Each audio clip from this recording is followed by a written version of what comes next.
Guys මේ video එක අපේ ආණ්ඩුවට ඒ වගේම ලංකාවේ ජනතාවටයි.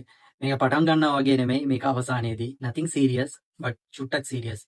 මට මේක පටන් ගන්න තියෙන්නේ Mr. President massive respect truly appreciate your decisions.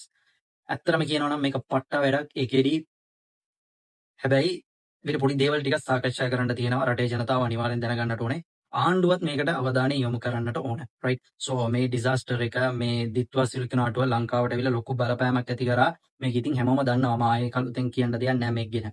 හැබැයි මේකෙන් රජය ක්‍රයිටීරියා එකක් ඉදිරිපත් කරා. මේකෙන් පීඩාවට පත්වන ජනතාවට අපි මේ අයට මෙච්චරක් සහන දෙනවා කියලා. හරි. සෝ ඒක ගැන guys පොඩ්ඩක් අවධානය මේක අහන්න. මම ඩීප්ලි යන්නේ නැහැ guys. මේක හැමෝටම තේරෙන විදිහට සිම්පලි මේක ගැන ටිකක් එක්ස්ප්ලেইন කරගෙන යන්නම්. ඒකේ තියෙන අඩුපාඩු ටික. දැනට මේක අඩුපාඩුවක් ඉස්සරහට මේක හරි භයානක තත්වයක වෙන්නත් පුළුවන් කියන එක තමයි මේකෙදි මම හෙළිදරව් කරන්න ඕන කියලා බලාපොරොත්තු වෙන්නේ. for example රජයෙන් නිකුත් කරපු මේ ස්කීම් එකට අනුව ඊටමයි නිවාසයි නැති වෙච්ච අයට 10 මිලියන්ස් දෙනවා. ඒ කියන්නේ කෝටියක් දෙනවා. හරි. දැන් ඒකේ හරි ක්වොන්ටිටි එක තාම දන්නේ නැහැ කීයක් කම්ප්ලීට්ලි ඩිස්ට්‍රොයි වෙලා තියෙනවද ඉඩම් සහ නිවාස කියලා.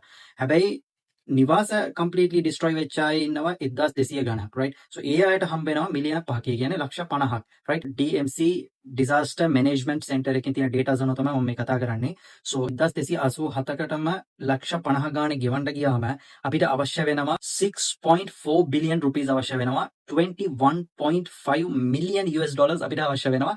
ඒ ටික විතරක් ඇචීව් කරගන්න. රයිට්. ඒ වගේම ගෙවල් භාගයට කැඩිලා ඒ කියන්නේ අලුත් වෙඩියා කරගන්න රජයෙන් යෝජනා කරලා තියෙනවා ලක්ෂ 25ක්. ඇත්තටම මම මේ කතා කරන්නේ ලක්ෂ 25 නෙමෙයි කෝටියක් දුනත් අපිටත් සතුටුයි.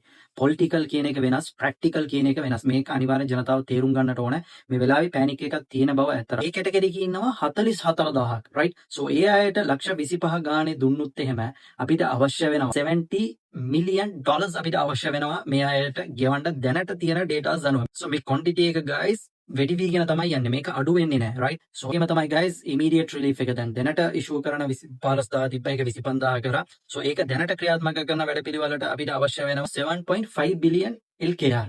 25 මිලියන් ඇමරිකන් ඩොලර්ස් අපිට අවශ්‍ය වෙනවා. රයිට්. සෝ ඒ වගේම ක්‍රයිටීරියා ටිකක් තියෙනවා guys. ඒ ටික ඔයාලා හැමෝම දන්නවා ඇති මේ සීන් එක. හැබැයි මේකේ ප්‍රායෝගික පැත්ත කතා කරන්න ඕනි කියලා බලාපොරොත්තු වෙන එක දැන් තමයි පටන් ගන්න guys. පුළුවන් විදිහකින් ෂෝට් මේක ඉවර කරන්න බලන්න, චුට්ටක් ඉවසීමෙන් බලන්න. ඒ තමයි දැන් අපිට foreign aid හම්බෙලා තියෙනවා. අපිට මුදල් දැනට හම්බෙලා තියෙන්නේ 6.6 million American dollars guys. right. අපිට completely ලංකාව recover කරන්න, rebuild කරන්න අපිට අවශ්‍ය වෙනවා 7 බිලියන් ඩොලර්ස් වගේ අපිට අවශ්‍ය වෙන ඔක්කොම ටික අපේ හෝම් ඇන්ඩ් ඉන්ෆ්‍රාස්ට්‍රක්චර් ඔය කෙඩිච්ච පාලම් අනම් මනම් ඒ ඔක්කොම සේරම කරන්න. රයිට්. සෝ ඒවට ඉතින් අවුරුද්දකට වැඩි කාලයක් යනවා. ඒ ඔක්කොම වෙනම කතන්දරයක්. අපිට අත්‍යවශ්‍ය දේවල් තියෙනවනේ. ෆර්ස්ට් ප්‍රයොරිටි කියලා කැටගරි